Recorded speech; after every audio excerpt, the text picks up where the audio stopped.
Hey everybody, welcome back to the basement. Welcome back to the layout and the channel. Today we're checking out a brand new product just arrived here in May of 2024. This is from the 2023 Volume 2 catalog from Lionel, and it is the SD50, a whole new tooling for Lionel. And this one here is in the Conrail paint scheme, as you can see, and it's an awesome locomotive. So let's dive in. All right, so when this was announced, there was some skepticism that this was ex-MTH tooling because MTH had sold some toolings to Lionel as well as Atlas. And when Lionel cataloged this, they had just come out with a bunch of other ex-MTH toolings. So we assumed that this was also ex-MTH. It is not. This was a tooling that was designed by Lionel, but it is new to the Lionel catalog. And in fact, not long after this was cataloged, MTH announced their own run of SD50s as well, which did a little competition for the Lionel pre-orders. I'm interested to see how many people are bailing on their pre-orders from Lionel. Hopefully they're not, because that sticks the hobby shops with those pre-orders. But some of the MTH folks, the folks that really love MTH and DCS, are probably going to jump over to purchase the MTH versions. Fortunately for me, I love Lionel Legacy, and they nailed the paint on this one. Everyone's always concerned that Lionel's going to get the paint right. Well, they did. This one looks really, really nice. It runs great, and it's a really cool looking locomotive. Even though the SD50 maybe wasn't the most successful diesel locomotive that EMD produced, this is a pretty cool model to have on the layout. So let's dive in, get a little closer. We'll look at the catalog and see what they had in the catalog as well, and we'll check out this model, and then we'll send it around the layout. All right, so here we have the SD50. Now this is a model again from Lionel. MTH is also producing one that has not been delivered just yet. But let's talk about the prototype first. The SD50 was built by General Motors Electromotive Division, or EMD.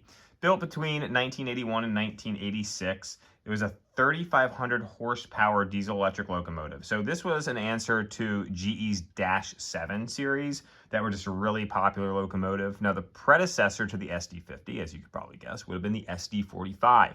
Now I also have some Pennsylvania and Conrail SD45s in my fleet. The SD45 had some reliability issues, but the biggest issue that it faced when it came out in the 70s was it sucked up a ton of fuel. And there was a fuel crisis, as many people know, back in the 70s.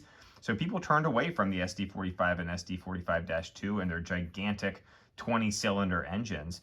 The SD50 went back to a V16 and again operated about 3,500 horsepower.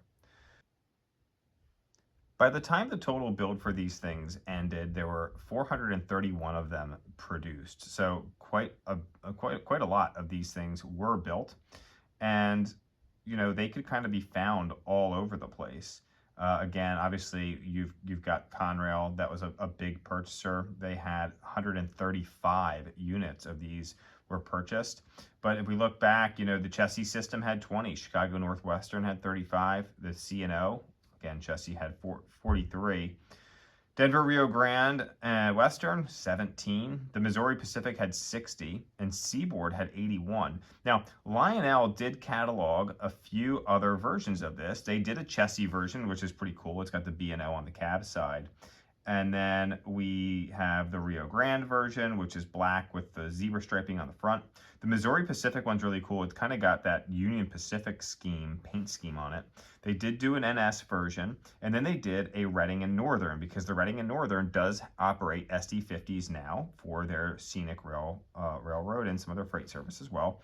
And so they offered those, and then Metka did a Reading and Northern Red Cap version that you could purchase just from them, exclusively from them, which is pretty cool. Now, they offered 2 powered units and then a super base unit for these as well.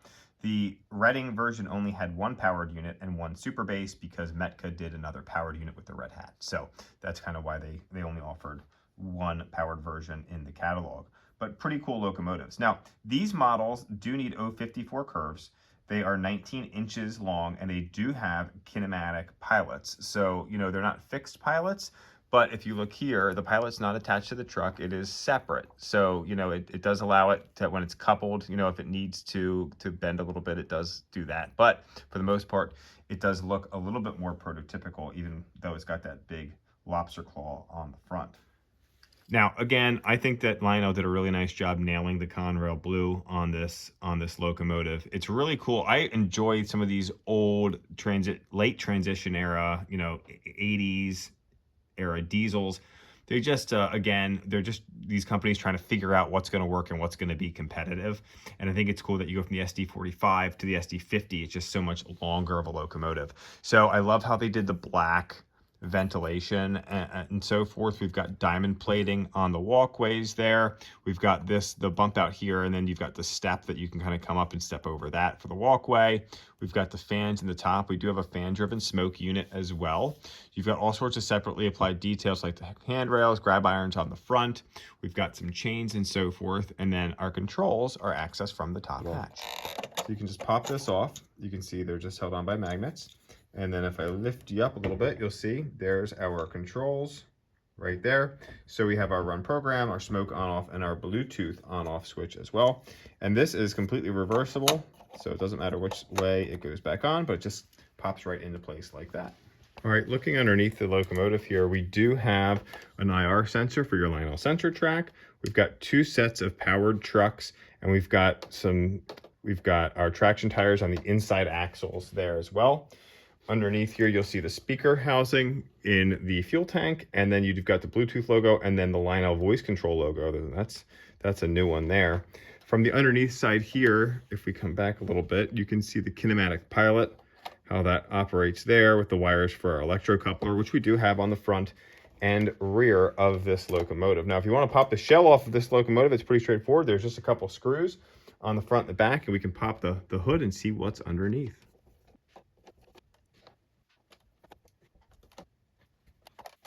Here's a look under the hood. So we've got our 2 flywheel motors there that are vertically mounted above the trucks. Here is your smoke unit. So you've got this big open area. That's going to be your funnel.